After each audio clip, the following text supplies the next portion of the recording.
Hello guys, are at Fort Dorchester. If you don't know what that is, it's oh, there's Matty.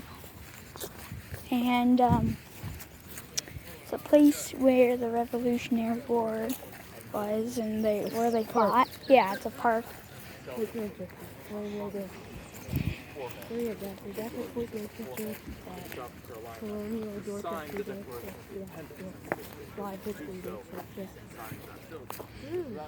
I have the declaration over there for people to sign, and we also got these signers here to check them out. Also shows you Oh, look at the gun. on the declaration.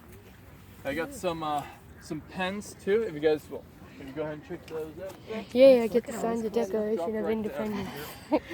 Look at what it says. This is so important. You can sign our copy of the Declaration of Independence. Yay! The building I'm from, the old Exchange and Provost Dungeon, is where South Carolina chose its delegates for the.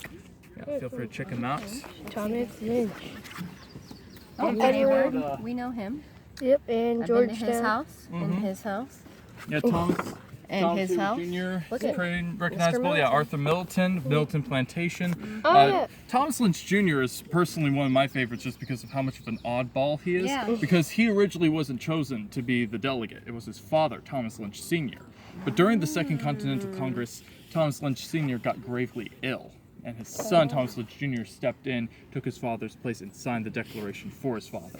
It's even said that he left a space on the Declaration for his father to sign if he ever got better, which, unfortunately, he didn't. Yeah, and then you have a few major cash crops of South Carolina. Rice over here was the big one. You also have tea bricks here. Here's another oddball one, though. South Carolina was a huge supply of naval stores for England, originally in the colonial era. Naval stores like this one, this is pine resin. You melt down that pine resin, it turns into a sealing wax that would be applied on ships. Go right ahead, yeah, it's a little sticky. But yeah, that comes from pine tree sap. Which we know we have a billion of, don't we? Do you want to touch? That's cool. Oh, I didn't know that. Yep. And then you got tea. So yeah, tea was normally seen in its loose leaf form, especially here in the colonies. But another way it was shipped around, especially in China, is through tea bricks like this. They would pack the tea in those hard bricks using items like dirt, sometimes even cow's blood, and give it this hard shape. And you shave off the edges, get teeth like that. Whoa. Yeah, check it out. That's cool. Whoa, that's some heavy tea. And then what did they do? Just break it off? Yeah, they break it off and put it into the boiling water just like that. A few other items I have too. You might recognize. Yes, sir. So, Yep. something that the Power Magazine and the old Exchange building are part of. We're part of the Colonial Passport. Basically, with those passports, you take them around to different locations, different historic sites in South Carolina, and you get the stamps. Oh, you want all these, don't you? You want this so bad. I know where this stamp is. It's over there in that box. We actually also have I'm like, I know where that stamp is. stamp. I believe this is the stamp for That's Colonial when our Fort Dorchester country right was here. made. The United States was made. And Would you like one of these? and yeah, those are free. Some places you pay admission and you get the stamp. Other places you just walk to the gift shop and they'll give you the stamp. Were these coins? Yeah. Quill. This one. Look at. Let's see. If you want That's a pen. That's cool. Colonial Dorchester. That's how they make. That's how they boiled lead. That's lead. Collect all those. And they melt the lead down. And then they use it. Yeah. They pour it And, into the these building molds. from the Exchange with building this. originally was meant to be You pour it a into customs here house like for this. trade And what do you think it makes? A piece of A lead. lead ball that they use to fire out of. Musket. Few of the big Oh eye yeah, catchers. that would be. Balls. They would do lots of damage. Naval store. It's pine resin. I like Dead pine trees. Well, I wonder what this would We're do. gonna have to ask, aren't we? Look at this. This is like an old toy. This is the ball cup game. Oh, yeah.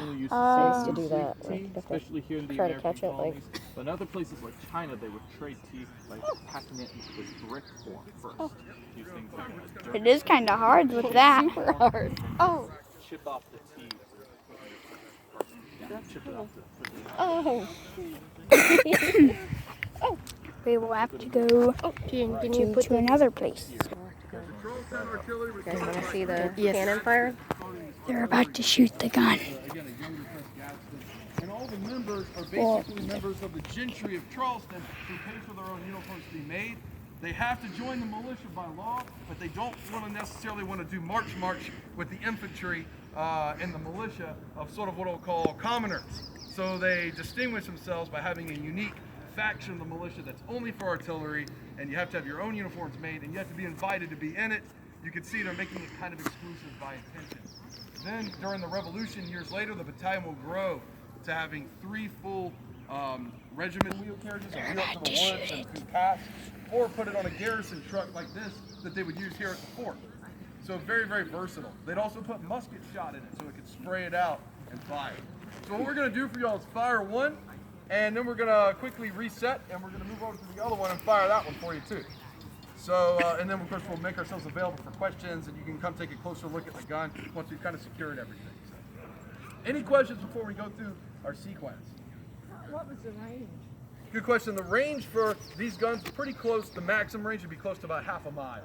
That's if you put like a 1-pound or 2-pound shot in and just